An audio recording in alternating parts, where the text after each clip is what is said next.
ГСП онлайн. Городские новости сейчас.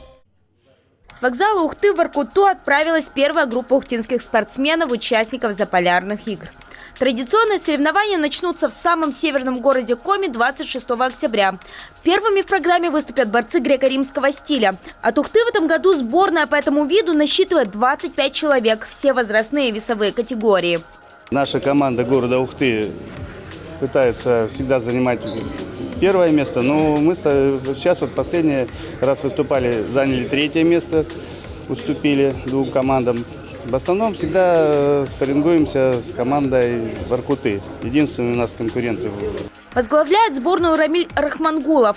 Поезд трогается с перрона в 17:01 24 октября. В Воркуту спортсмены прибыли уже утром среды. По плану у ребят и их тренеров, двое из которых также планируют принять участие в соревнованиях, размещение в гостинице и взвешивание. Вслед за борцами греко-римского стиля из Ухты в Воркуту прибудут сборные по дзюдо и тэквондо, а также команда по хоккею.